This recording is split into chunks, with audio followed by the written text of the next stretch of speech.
The HACKney Carriage, hacking health across London with me, Salka from Appeal World ACV, learning from the experts. Fasting kills me. People talk about fasting like it is a cure-all and a fix-all. Let's talk about the effects of high blood sugar, not just in the short term, but the long term.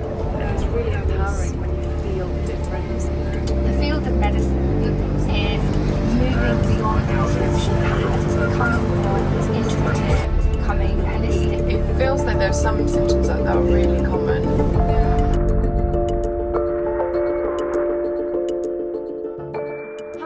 Salka from Appeal World ACV, and this is the HACKney Carriage. Scott is driving us, and this is Lara that's here today. I'm so excited that you could join us. Can you please introduce yourself and what your profession is? Absolutely. So I'm Lara Hughes. I'm founder of Holistic Health by Lara with a W, W-H-O-L. I'm a clinical nutritionist. I'm a naturopathic practitioner, and I practice in the area of nutritional neuroscience. I've got a bachelor's degree in psychology. I've got a master's degree in neuroscience, and I'm clinically trained in nutrition. So I put that all together to look at health conditions in a really holistic way. That's amazing. And with your holistic health with Lara, you have clients coming to you for like personal what they struggles with and the symptoms that they have. What are the most common ones that you feel? Stress and burnout. Yeah. Everybody I see has some sort of hormonal dysregulation, which is usually triggered by stress. Yeah. And I think we all know the term stress and we know the term burnout and hormonal dysregulation, but we don't actually realise just how intricately these are entwined. So for example, if I get up in the morning and the first thing I do is I sit down on my laptop and I look at a stressful email, and then I have a number of stressful calls, my cortisol, my stress hormone, is going to go up.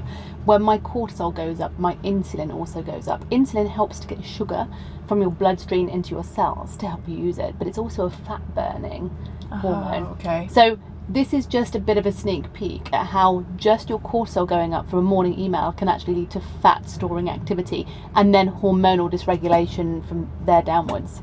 So one of the best thing you can do is then in the morning, because that cortisol not to be, would you say released? You want it to be released or not? Cortisol isn't automatically high in the morning because it's our stress hormone, but it's also our waking hormone. So cortisol is something that we need to live, right? Yeah. It's automatically higher in the morning because that's what wakes us up. But what we don't want is to trigger even more of it. We don't need more cortisol in the morning unless you're completely burnt out and you've got no cortisol, in which case you might feel exhausted, and that's a completely different issue. Yeah. But normally speaking, we have enough cortisol in the morning, we don't need more. And when you're having things like coffee in the morning, especially if you're having it fasted on an empty stomach, this increases our cortisol because our body sees that as a threat. It sees it as the bear attacking us. We don't need to encourage more of that. And that can trigger stress. It triggers immediately. stress. It primes our nervous system. Okay, so that's where I've got that from. I've heard, don't look at your phone first thing in the morning, and I haven't realised why. I realised phone screen time is not good, but that can be one of the reasons because 100%. it can stress trigger something. You've actually hit the nail on the head there, and it's in the morning but also at night time. So there are a lot of people I think now that think they're having a break from work and they go on their phones. Unfortunately, the brain does not turn off when we go on the phone, and actually cortisol, our stress hormone, is released. One of the reasons why you shouldn't go on phones at night time before bed is because the blue lights from our phones and the blue lights from our laptops actually increase cortisol. Now, when you increase cortisol, remember it wakes you up in the morning too. It's not just a stress hormone, it wakes you up. When cortisol increases, it also suppresses melatonin, our sleep hormone. So you can see how when you're looking at screens at night time, it's not simply people saying, oh, don't look at your screens, it interrupts your sleep. It actually physiologically has an impact on your stress hormone and suppresses your sleeping hormone. Yeah,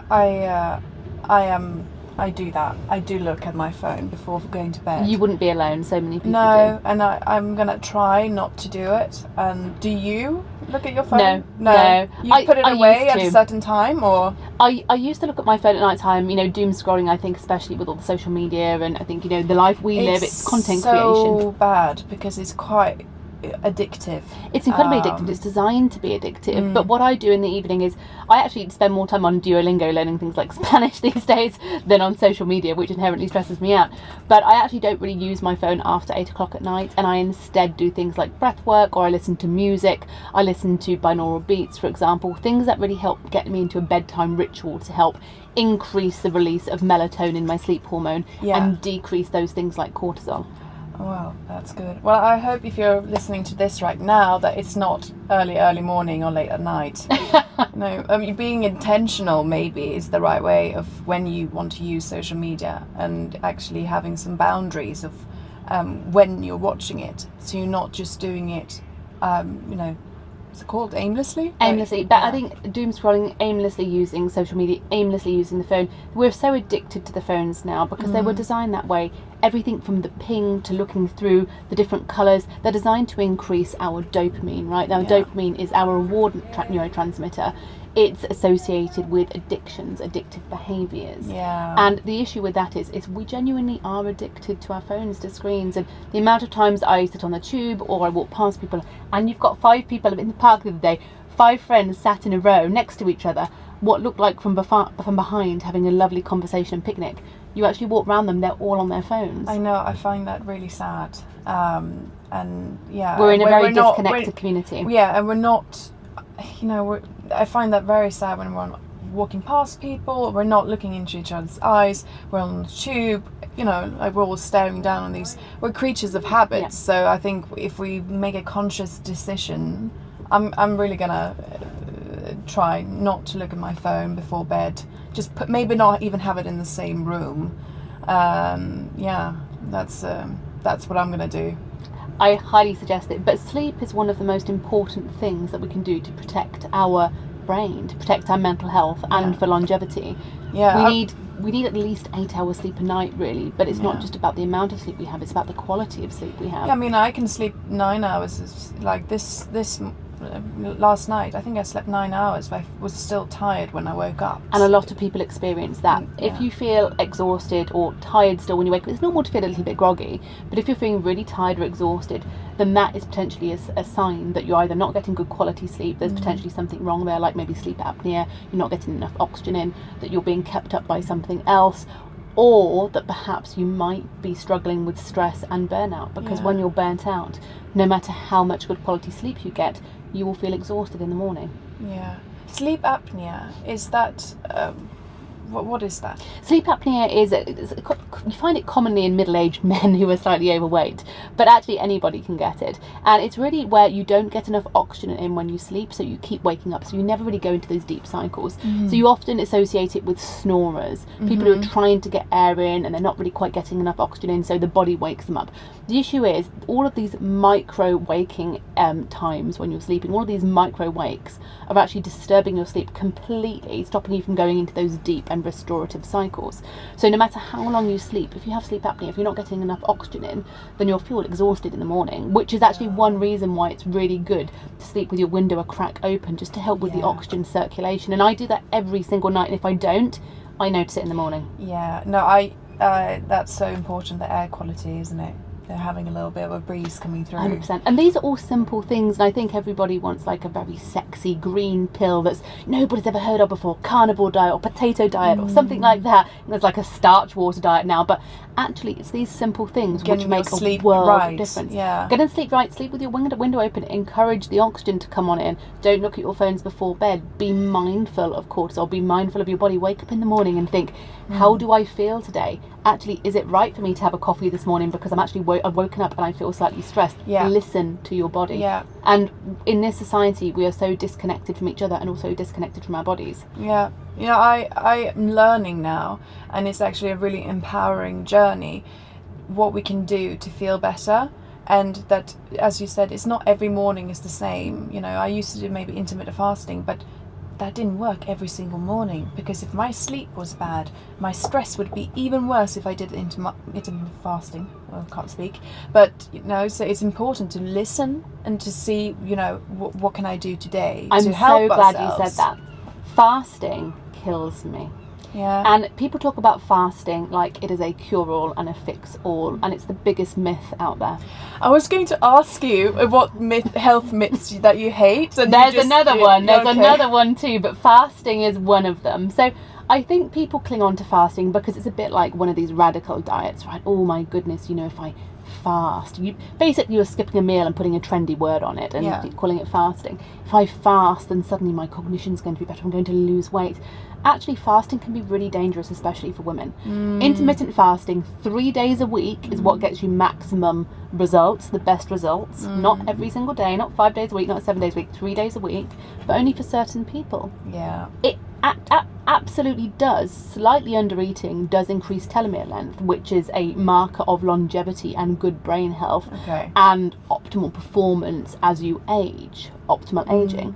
But that's only slightly under eating, and that's when you compare it to overeating. Yeah. Fasting for women, especially women who have hormonal dysregulation, which I think a lot of women do because we have a natural cycle, right? And we're very impacted by things like stress, Yeah. by anything else that's going to disrupt our already fluctuating hormones. Yeah. If you have PCOS, for example, or you've got an underactive thyroid, or you're suffering from stress or burnout, fasting can have really deleterious impacts. It actually increases cortisol, because when we fast, our blood sugar drops. When our blood sugar drops, our cortisol increases, because the cortisol, remember, what is it? It's not just a stress hormone, it's a waking hormone. The body evolutionarily thinks, my goodness, we need to wake up, we need to go and hunt, to go and get food, we haven't got enough food. So as soon as your blood sugars drop, your cortisol goes up. So if you have a female who is PCOS, polycystic ovarian syndrome, who already has really dysregulated hormones, who is slightly stressed because they work in a big city financial services job or something like that, they're burning the candle at every end, and then they're fasting, it's a recipe for disaster. Yeah, no, I've experienced that firsthand. I did fasting a few times and I felt amazing. I had so much energy, and then I thought, I need to do this every single day, and this is my life. This is what I need to do to feel good. But a couple of weeks in, I could really. That's the thing. And also, I would beat myself up for not feeling like I wanted to fast. If I felt like because sometimes cravings can be because our blood sugar levels are all over the place, Absolutely. But it can also be because we need it. Because your body is telling you inherently you need something. Yeah, and I would actually beat myself up for wanting some fats or some anything like that. And that's the thing. I think fasting as a cure-all actually is in a way a justifiable way to enable things like eating disorders. And if you say that to, I think a lot of the women, luckily it's I don't think it's quite as prevalent now as it used to be, and people are embodying now more the strong physique and that type of thing, but eating disorders are still rife. And you tell somebody there is a reason with a sexy label called fasting that they can skip a meal, and they'll do it. And fasting for you and me could be a late overnight fast, like an extended overnight fast. Yeah. So having your last meal at maybe 7 p.m. and then your latest one in the morning, at 9 a.m. or something like that. That's a nice overnight fast. Or not snacking in between meals. Not snacking in between meals. Yeah, that's a form of fasting too, and that's perfectly fine. And absolutely, not going to bed on a full stomach and having an extended overnight fast is great. It's really great for brain health. There's something called autophagy, or autophagy as the Americans would say, where the brain clears out the dead organelles and the damaged cells and the toxins as we sleep, and it does it in that fasted state overnight. And if we go to bed on a full stomach, it can interrupt that. Yeah. But I'm talking about an extended overnight fast, eating like 7 p.m. at night latest, and then again at 9 a.m. in the morning, right? So we're not talking about these diets where you eat in a 4-hour window in the daytime and things like that, or you're skipping 2 meals a day and only eating one, because those types of things actually encourage eating disorders. They encourage indulging and overeating on foods that you wouldn't normally eat, because you think, my goodness, I've got a 4-hour window, I want to eat everything now.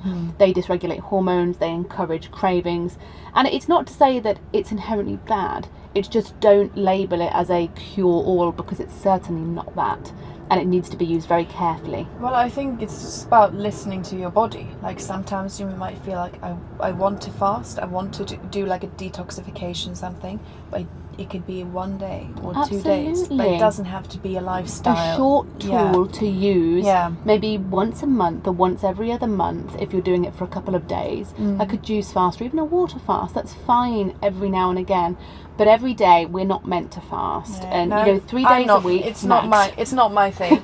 Can I ask what's always? I'm intrigued. What's always in your grocery shopping, and why? I am a huge salad eater, but I'm Yeah. also a huge fruit eater. So all of the fresh fruits and vegetables in my shopping basket, you'll always see strawberries, raspberries, blackberries when they're in season, Yeah, I do blueberries. that. You'll see all of the berries. You'll see avocados. You'll see mixed omega-3 rich seeds like sunflower seeds, pumpkin seeds, sesame seeds, flax seeds. What's your and breakfast? Seeds. My breakfast tends to be a smoothie, actually. So I love having a smoothie in the morning to get me up in the morning. How do you make your smoothie? Oh my goodness! So everything goes in there. Okay, I want to know. Protein rich.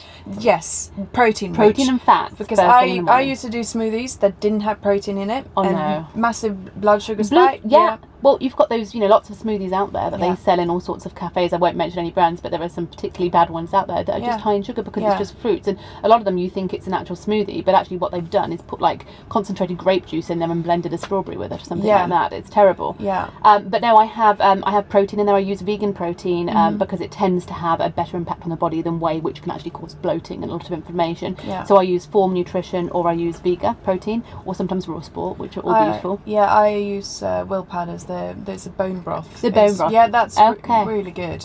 That works really well for me, and I can really feel that difference. And yours Fabulous. is what was So it made of? I use vegan protein, so it's a mix of quinoa and pea protein Okay. and those types of proteins there to have a full form amino acid, so a full protein source. So I tend to use Form Nutrition's vegan protein.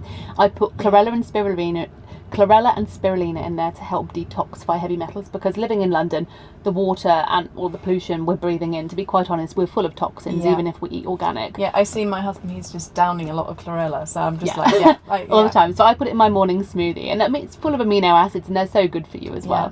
I put in a big cup, like half a cup full of omega-3 rich seeds, so the pumpkin seeds, sunflower seeds, sesame seeds, and flax seeds. I put in there sometimes a tablespoon of peanut butter. That's just more for taste.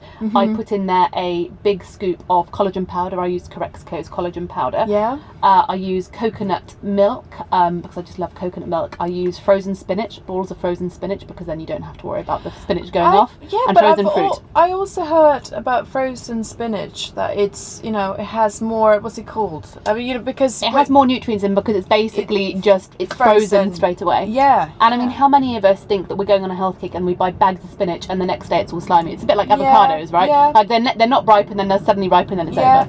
Same with spinach. Actually, freezing your spinach or buying it frozen, that's the key. I buy the frozen spinach balls, or if I buy too much spinach, I'll just simply put it in the freezer. Yeah. And then I have the frozen berries, the frozen spinach, and then I put that with my protein and my seeds and my chlorella and spirulina and my coconut milk and blend it all up. Oh and my it's god, that perfect. sounds delicious. It's the best smoothie you'll ever have, if I may say so myself. That sounds delicious. And you didn't mention any like sugary granola or anything on top. No, I don't. I mean, those kind of foods, I think, if something isn't living, basically, then I don't really use it. And we're not talking about Notting Hill with the fruitarians and picking things off of trees and they're not being live anymore. But there are too many phantom foods out there, and you can walk through supermarkets these days, and a lot of the Asian supermarkets too, and they're literally just phantom foods. They've never been real and they never will be real. And whilst granola has got some really good things, and like if you get like a really good like nuts and seed heavy granola, that's fantastic. A lot of the time it just tends to be sugars in there. And if not refined sugar, then a lot of fruit sugars, dried fruit and oats. And okay, if you're doing a triathlon or you're running a lot, then okay, that's fine. But actually, we think, oh, oats and dried fruit, fantastic. It's actually really high in sugar. And for the average Joe, especially if you're sedentary or you're an office worker or not really moving that much, you really don't need that first thing in the morning. And what you need first thing in the morning is protein and fats to support hormonal regulation, to curb any cravings, to support your mood and your brain health, and just support overall well-being and optimal function. For me, I think the number one thing that has completely changed my health is having protein-rich breakfast. Absolutely. Because I didn't do that before, and I can feel, everything changed when I started doing that. That's exactly it. So rather than fasting, have a protein and fat-rich breakfast, like a smoothie. If you're not an eater in the morning, have a smoothie, because it's just like having a thick drink. It's but have it the right way. Have it protein-rich, good protein, and vegetables in there, not just fruits. I do. And berries. I use just water, and I have a lot of celery, a lot of ginger, and like half a lemon, and then I put some frozen berries in there, and then I have my protein powder and That my sounds lovely. collagen, and it's so good. I bet it's delicious. And it doesn't. I wear a glucose monitor, and it doesn't spike my. Well, the glucose. ginger in there too will also be really helpful for that as well, Yeah. for digestion. Yeah. That sounds fantastic. Yeah, I mean, I do that in the morning, and my morning routine, that, you know, the thing that I don't compensate on, and I feel it if I don't do it, is I go out onto my balcony first thing in the morning. I'm lucky enough to have a balcony in London, but I do it come rain or shine. If it's cold, I still go out, just change what I'm wearing. And I go and do 20 minutes of yoga or Pilates in the morning, usually about 6:45 in the morning, 7 in the morning, expose my eyes to the light, even if it's not bright sun. Setting your circadian rhythm. I set my circadian rhythm, that's exactly it, and I get the body moving. And I think sometimes going to the gym in the morning can be a bit stressful on the body, or you can feel a bit overwhelmed, and sometimes for people that means that there's a lack of commitment there. Whereas we can all do 20 minutes. So I literally just start the day with 20 minutes. If I want to do more, I will, but 20 minutes of Pilates or yoga, I alternate it outside on my balcony, so it sets the circadian rhythm. I start the day moving and stretching and elongating the body. Then I come on in and I have my smoothie. So you can just like, you feel so much calmer when you actually wake up the body. And I think the key is not to overdo it. Like, not to feel like you have to do that. You have to do a full-on HIIT session. It but takes just the waking joy up, out of it if you do that. And also remember, our cortisol is quite high in the morning. If we then go and do HIIT sessions in the morning, so high intensity interval training, that increases our cortisol even more. So you've got so many people these days that are just living on fumes and cortisol, because all they're doing is getting up super early, they're stressed, they're going straight onto their phones, reading emails, they're skipping breakfast, they're having a coffee, and then they're going to the gym and doing a HIIT workout. How many people do that? I would say probably 70% of the population, or the people who, you know, who can. But that's like a recipe for like a burnout. It's a recipe for burnout, because HIIT actually increases cortisol, and actually cortisol can stay in the body for up to 72 hours, which is one of the reasons why athletes are told to have low intensity steady state days or rest days to help also cycle that cortisol out of the body. So what would you say is kind of a good, because you help athletes as well with what would you do, like a week of training? What would you schedule that with? I would do maybe a couple of days of higher intensity. I would start most days actually, so whether it's 5 or 7 days a week, it doesn't really matter, but start most days with 20 minutes of Pilates or yoga in the morning, because it stretches the body, it helps with mobility, you're stretching out the joints, you're stretching out the muscles, it's perfect. And you're also doing body weight exercises, right? So that's a good way to start the day, just 20 minutes in the morning. I'd say do that every day. I'd say then do a couple of high intensity days in the week, maybe one that's a bit more endurance focused, so like a long run or a long period on maybe a bike or something like that, or an hour swim or something, and then something just for fun. So just do something for fun. Go and dance, go and move, go and do martial arts. I love dancing. But so do I, and it's wonderful. I mean, dancing actually increases dopamine, increases serotonin, and oxytocin, bonding hormones. Headphones in, and I can do that at home. You know, just get some good music. You know, that's exactly. Like and my it's one of the neighbours best downstairs things. are okay, but you know that's really good. You know you feel happy. I think that it's so important just to do things that, rather than doing things because we feel we should do them because we enjoy them. And then we get the hormonal benefit with it, versus stressing ourselves out and doing HIIT first thing in the morning, high intensity interval training, and increasing our cortisol even more. Do something you really enjoy, whether that is martial arts or whether it's swimming. You know, maybe you do really enjoy that HIIT training, just make sure you then don't do as much, but space it out. Do something that actually empowers you and you feel passionate about, and you feel you're in the flow state. But you know, I think, and something that is sustainable. Like, well, it is sustainable if you enjoy it. If you enjoy it, No, absolutely. So something that keeps the body supple, like the Pilates and yoga in the morning, some endurance training, some HIIT, and it's some good weight to do training. Some HIIT every week. A little bit, just a little bit. You should sweat every week. That doesn't have to be something like, that doesn't have to be, you know, going to doing a CrossFit class or something. HIIT could literally be you in your living room doing some star jumps and things like that. It could literally be you doing some high intensity exercises by yourself at home, which isn't in like a third space or something like that. You know, it doesn't have to be what we think of as a HIIT class. It's just getting the body sweating. It's something that gets the heart rate up, right?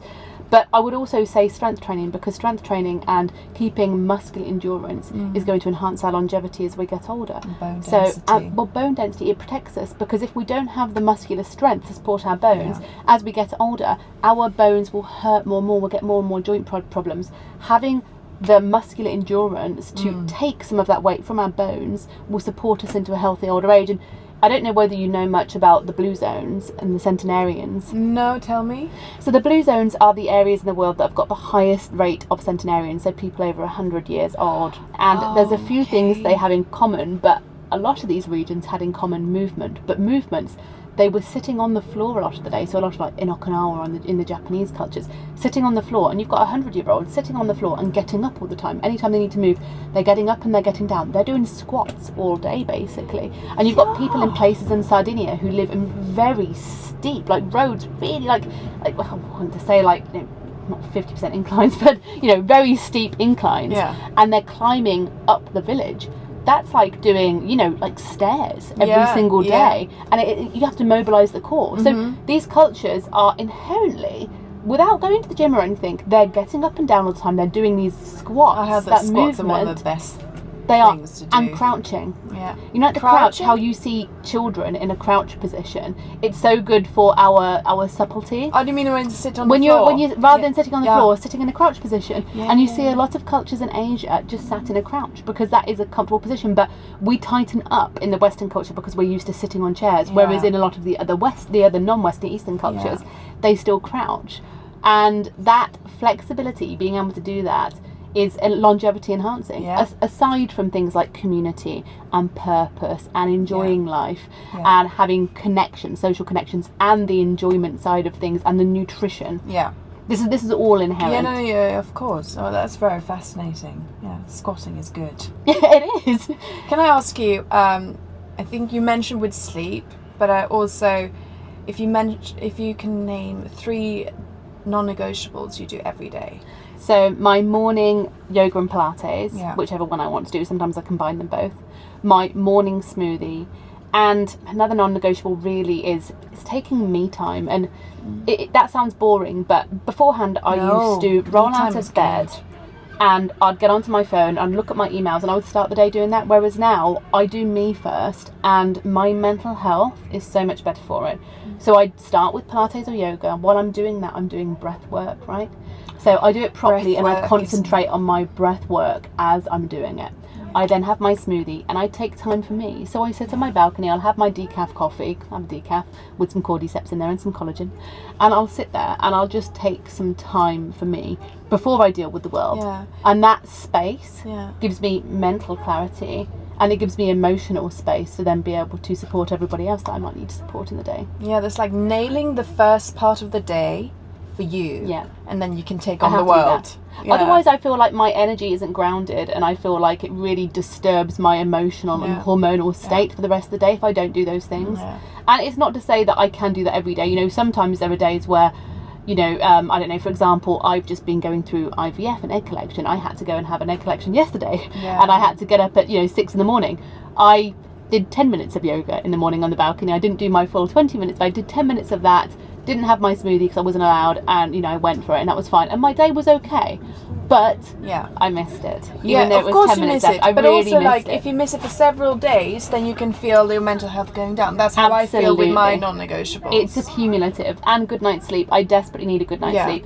I know, especially as I've got older, I think we all need a good night's sleep, but I don't think we realise the importance of it. And certainly I used to work in the financial services arena, and I'd work with people who said, I can get away with 3 hours sleep a night, I'm fine. It's like, okay, you might feel fine at the moment, but one day it's going to hit you and it won't be quite so fine. And if we don't have good night's sleep, that plays on our hormones, it plays on our mental health, on our cognitive health. It's actually related to cognitive decline and things like Alzheimer's, let alone mental health and obesity and diabetes. I mean, it's really, really empowering learning about all these things, but also, keeping to remind ourselves that to change a few things, because if you change one thing, it can have like a real good effect in so many different areas of your life. So I'm going to take with this, not using my phone before I go to bed for maybe an hour before going to bed. And an hour is good. If you can do 2 hours, then 2 hours. But 2 not hours just your phone, like screen time as well. Screen time. So fine if you're reading. It's fine if you're reading. Yeah, okay. But If I try have- if to I read a have proper book. Try to read a proper book though. And I know a lot of people, you know, will like iPads and things like that these days. No. But try to read a proper Like book. a proper book. But if remember- I have any brain power Yeah. left at night. But yeah, I will try. There's a term we use in neuroscience, obviously my background's there, which is neuroplasticity. And it's basically how plastic, how mouldable the brain is. Yeah. And I think a lot of people think that we can't learn new things and change our habits as we get older.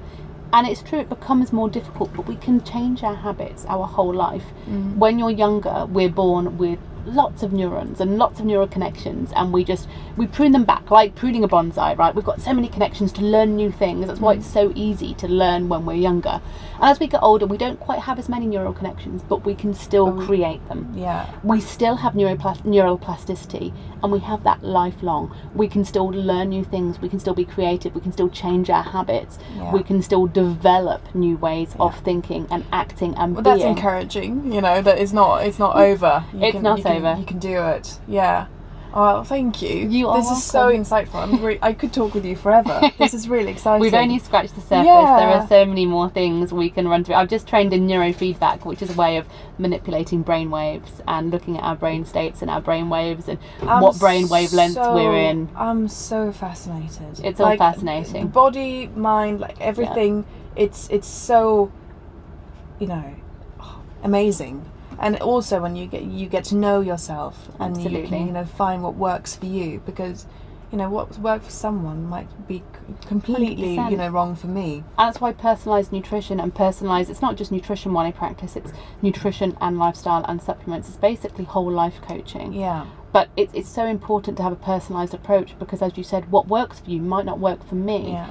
And which is why it's so important not just to take all of those health tips and all of these fad diets like, you know, keto or carnivore, the starch water diet, which I've just come across, or fasting, and just think, oh, I'll do that, it's a cure-all, because it might actually have the opposite impact for you.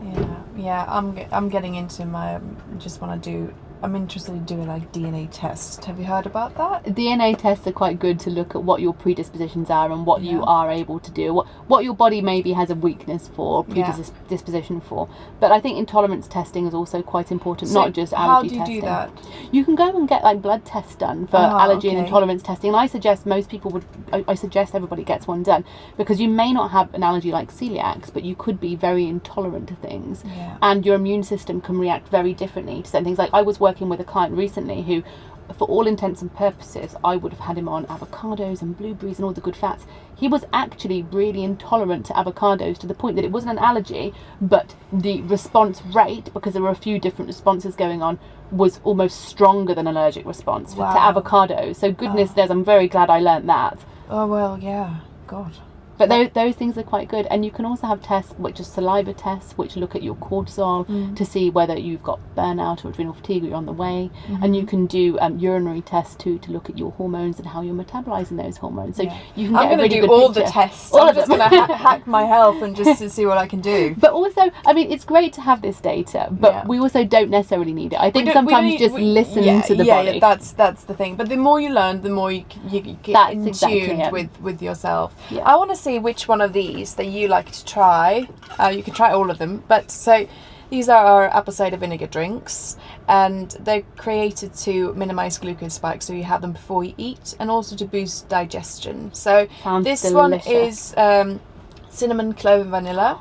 This one is ginger, and that's our newest flavour, lemon and mint. Oh, So which one I think speaks it's going to to you? have to be the cinnamon one for me. Yeah. That sounds like It chai in a cup. Yes, it does. Yeah, and like someone said, it's like Christmas in a can, and I'm like, I'm a Christmas freak, so I love that one too. I think I may have tried this one before, and I'm also a Christmas freak. Yes, And yes, I think it was you. it was me. It was you. It was me that was like, this is Christmas in a can, and this is absolutely stunning. So I'm going straight for this Cool. one. I have to give you more now. Scott, what would you like? Do you like lemon mint or The lemon and mint stand, yeah, that sounds pretty attractive that's to me. yours? Do you have any questions for Lara? Yeah, I do actually. Lara, thank you. I'm speaking from a personal point of view, probably representing thousands. It sounds great getting the right amount of sleep and quality of sleep. So I've got a young baby at home, got another one on the way. Yep. It just feels impossible It's at so times. difficult. So I wake up, I have a coffee, I'm ticking all the wrong boxes here. What is that I can't get around that at times. Absolutely. What's the single most important thing I can do? First That's of an all today? incredibly good question, and you can't get round when you've got a new baby and Sure. you're going to let the sleep there, but what you can do is change how you respond to it. So versus in the morning getting up and having a coffee, which is going to make everything so much worse. You might feel better short term, but long term you're going to feel so much worse, and your hormones are going to be even more dysregulated, and your nervous system is going to be shot, and then when you do go to sleep, your quality of sleep is going to be worse. Get up in the morning, have a really good protein and fat rich breakfast, whether that's, like we were saying, kind of a smoothie, or whether that's scrambled eggs and avocado and salmon and that type of thing. Right. But also don't reach for the coffee. If you do need a pick-me-up, go for a green tea, something like a matcha green tea, because it does have some caffeine in there. It does have a good amount of caffeine in there, actually. But it also has something called L-theanine in there. Now, L-theanine is a amino acid which actually increases GABA, which is our nervous system calming neurotransmitter. Right. So at the same time as you've got a bit of an energy buzz there from the caffeine, you're also getting the L-theanine to calm the nervous system. So if you need a pick-me-up, go for matcha. But beforehand, try and get the protein and fats down you to at least line your stomach, and you'll feel so much better for that. Right, if you were to reach for carbs first in the morning, so like a granola, and I think a lot of people think it's really healthy, right? It's just so easily You're actually, done. One of them, yeah, exactly. I have clients that say, I have my granola, my muesli in the morning, and orange juice, and I have like my baguette at lunchtime, and I make sure I have my salad with it. It's all sugars. Yeah. But that's going to crash you, because your body's consistently having the sugar dripped into your bloodstream, and then you crash afterwards. Whereas protein and fats slow down the digestion and give you a gradual. This is why the protein and fats are good. It gives you a gradual release of sugars into your bloodstream gradually, so it gives you sustained energy. So get up in the morning, have your protein and fat rich breakfast, have your scrambled eggs and your avocado, your salmon, or a smoothie. If you haven't got much time, appreciate with a new baby, just grab yourself a Vitamix or something, or a NutriBullet, put yourself a smoothie in, spinach, berries, protein powder, avocado, something like that. Right. So omega rich seeds, and then grab a matcha. Okay. Right. Great. That was a really long way of saying have your breakfast and grab a matcha. Have protein. Yeah. Oh, thank you. That's okay. Anything else at all?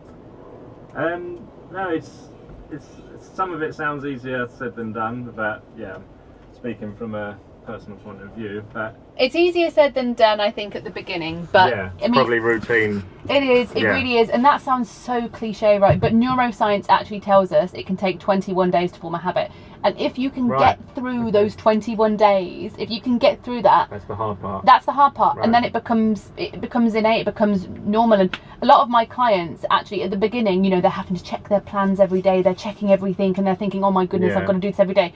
They get to a month in with me and they're like, Lara, I had to check my plan to make sure I was still on plan, because I was just doing my thing, and I am on plan, but I'd forgotten I was following a plan. Point being is, when it becomes ingrained, when it becomes second nature, you don't need to think about it, and you will have incorporated it into your lifestyle. It's not going to be a fad diet, it's not going to be something unsustainable.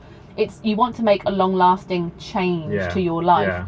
If you can keep it up for 21 days, likelihood is you'll be able to keep it up for life. Right, okay.